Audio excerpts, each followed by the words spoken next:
Si tu as l'habitude de te plaindre dans la vie de tous les jours ou que tu cherches des excuses pour ne pas atteindre tes objectifs, alors cette vidéo est faite pour toi. J'ai traduit le discours d'un homme qu'on appelle Nick. Il n'a ni bras ni jambes et malgré ça, il a atteint tous ses objectifs et réalisé tous ses rêves. C'est un énorme modèle en termes de motivation. Alors je t'invite vraiment à regarder cette vidéo en entière parce que je te garantis qu'arrivé à la fin, tu seras énormément impacté.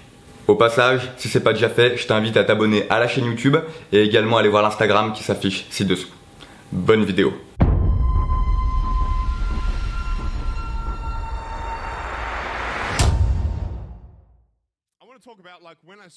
J'aimerais vous parler de quand j'ai commencé. Vous savez, quand je suis allé à l'école et tout. Beaucoup de personnes m'ont offensé. Les gens se pointent et disent « Hey, toi, t'es grosse, t'es grosse, t'es grosse. Va au sport, non ?» Alors toi, tu rentres chez toi, tu te regardes dans le miroir et tu te dis « Je suis grosse !» Tant de gens te taquinent en disant « Tu es petit, tu es trop grand, t'as une coupe de cheveux différente des autres. » Ça n'a aucune importance. Le fait est, quand on est à l'école, quand on grandit dans la vie, c'est important pour les gens, la façon dont vous êtes. C'est important pour vous, car c'est important pour les autres. Mais pourquoi ? Pourquoi est-ce que c'est important la manière dont vous êtes ? Parce que si on ne t'aime pas, mais alors qui va t'aimer ? Si on ne t'accepte pas, alors qui va t'accepter ? Et la peur que nous avons, en fait, c'est de finir seul. De ne pas être assez bien pour les gens. Alors, on doit changer. Vous savez, tant de gens m'ont enfoncé. Nick, tu es trop bizarre, personne n'est vraiment ton ami. Et moi, je ne pouvais rien changer. C'est pas comme si on me demandait de changer de coiffure, en fait. Je pouvais pas changer ce que j'étais. Je pouvais pas me réveiller un jour et dire « Allez, donne-moi des bras, donnez-moi des jambes !» Vous comprenez ? C'est comme aller voir un sculpteur et lui dire « Allez, va me faire des bras, s'il te plaît. » Je rigole, hein, ok ? Comme quand je demande aux gens « Est-ce que vous pouvez me donner un coup de main ?» Mais c'était dur parce que les gens m'enfonçaient. J'ai commencé à croire en fait que je n'étais rien, que j'étais pas assez bien. J'ai commencé à croire que j'étais un raté, que je ne serais jamais quelqu'un qu'on aime et qu'on accepte. Et c'était si dur qu'un jour j'ai pensé que je ne pourrais jamais jouer au ballon comme tout le monde. Je ne pourrais jamais faire du vélo, du skate, toutes ces choses. Et j'ai commencé à déprimer. J'ai commencé à penser au but de ma vie. Est-ce que je dois juste attendre que la mort arrive ? Il n'y aurait pas un but pour moi, pour ma vie ? J'avais toutes ces questions dans ma tête, mais pas de réponse. Alors j'ai demandé à mes parents. Mais pourquoi je suis comme ça ? J'ai demandé au docteur. Mais pourquoi je suis comme ça ? Mais personne ne savait. Il y a des choses dans la vie qui sont indépendantes de notre volonté, que vous ne pouvez pas changer, avec quoi il va falloir vivre. Le seul choix que nous ayons, c'est d'abandonner ou de continuer. Je vais vous demander ce que vous pensez. Est-ce que vous allez croire en vous ? Est-ce que vous allez croire au jugement des autres sur vous ? Est-ce que vous allez croire ce que les gens disent s'ils vous disent que vous êtes un raté ? Est-ce que vous voulez croire que personne ne vous aime, que tout le monde s'en fout de vous ? C'est pas pour dire « Hey, t'as besoin de quelqu'un pour venir te dire que je t'aime ?» Si je vous dis ça, c'est que les gens ont pris l'habitude de s'enfoncer entre eux. Peut-être que tu vas mal, mais ils ne le sauront jamais. Je vais vous dire, la vie est intéressante. La vie est un voyage. Disons que je vais aller jusqu'au téléphone. Et je démarre là-bas. Vous arrivez au téléphone, je vais pas me mettre à méditer, hein. À faire et flotter dans les airs, pas vrai ? Donc, je dois faire un pas après l'autre. Un pas après l'autre. Mais tu ne peux faire qu'un pas après l'autre. Je m'en fous. Qu'il soit grand ou petit, tu peux seulement. Fais un pas après l'autre. Tu ne peux pas faire deux pas d'un coup. Vous comprenez ? C'est un pas après l'autre dans la vie. Vous pouvez faire des pas dans cette direction ou dans l'autre direction. Des fois, on se perd sur le chemin. Et des fois, on tombe carrément. Pour illustrer ce que je dis, je vais sauter de la table, faire un salto arrière et atterrir sur le sol. C'est cool, hein ? Vous êtes prêts ? Ah, il y a une horloge. Est-ce que vous pouvez me déplacer l'horloge 2 secondes ? Vous êtes prêts ? Est-ce que vous êtes vraiment prêts ?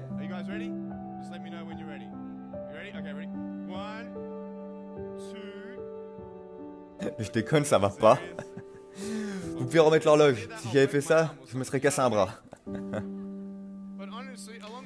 Mais honnêtement, dans la vie, vous pouvez tomber comme ça.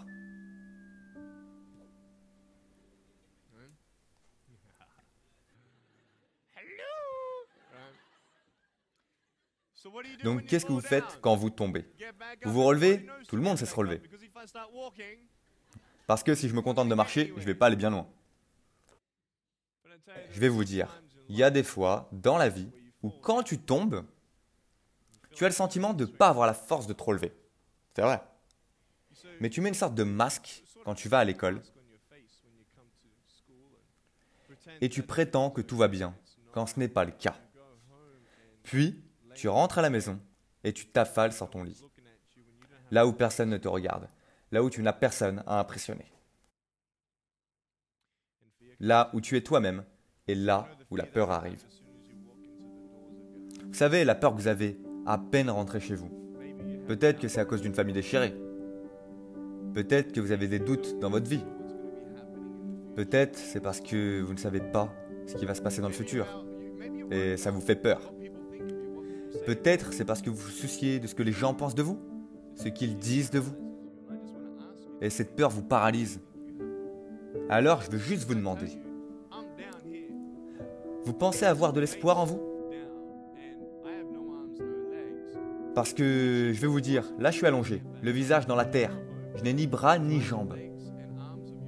Ça devrait être impossible pour moi de me relever. Alors essayez ça ce soir. Attachez les bras et les jambes de votre sœur ou de votre frère, poussez-le par terre et regardez le temps qu'il va prendre pour se relever. Vous pouvez lui dire bonne nuit. Vous voyez ce que je veux dire? Alors voilà, on pense que pour moi, ça devrait être impossible de me relever. Mais en réalité, ça ne l'est pas. Je vais essayer 100 fois de me relever. Et si j'échoue 100 fois? Si j'échoue et j'abandonne? Vous pensez que je me relèverai un jour? Bah non. Mais si j'échoue et que j'essaye encore et encore, que j'essaye toujours, j'aurai toujours une chance de me relever un jour. Ça vous parle? Et ce n'est pas la fin tant que vous n'abandonnez pas. Il y a toujours de l'espoir. Je ne suis pas là aujourd'hui pour vous dire que je comprends votre douleur. Je ne sais pas ce que ça fait d'être violé. Je ne sais pas ce que ça fait d'être traité de gros, ou d'avoir des problèmes de comportement alimentaire, ou d'avoir une famille déchirée. Je ne sais pas ce que ça fait.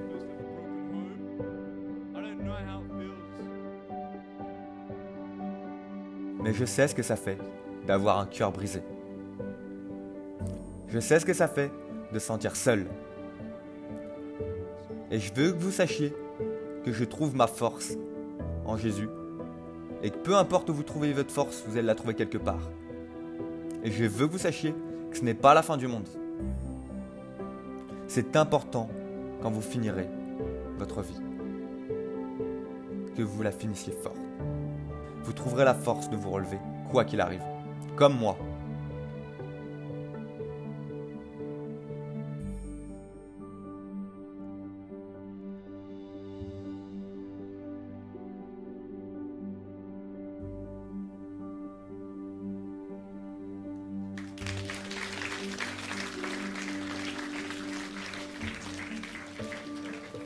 Alors j'aimerais te dire, moi également, je ne sais pas ce que ça fait d'être gros et insulté par ses camarades. Mais je sais ce que ça fait de perdre des proches dans sa vie, de se sentir seul dans ce monde, de sentir qu'on n'arrivera pas à se relever et que l'épreuve est bien trop grande pour nous. Mais il faut vraiment que tu te mettes dans la tête que tout comme Nick, tout comme moi, tu peux rebondir sur chacune des épreuves que la vie te donne. Et qu'une fois que tu as rebondi et que tu t'es relevé, tu es 10 fois plus fort qu'avant. Et franchement, ça a quel prix ça? Si tu viens de découvrir cette chaîne YouTube, je te souhaite la bienvenue dans cette communauté. Voilà, ici, qu'on soit jeune ou adulte, on est là pour parler de nos problèmes, pour partager notre douleur ou notre expérience. Et on est là pour s'entraider. Parce que peu importe le problème ou l'épreuve qu'on a connue, on peut tous se comprendre et on peut tous s'entraider. Donc je te dis bienvenue et force à toi.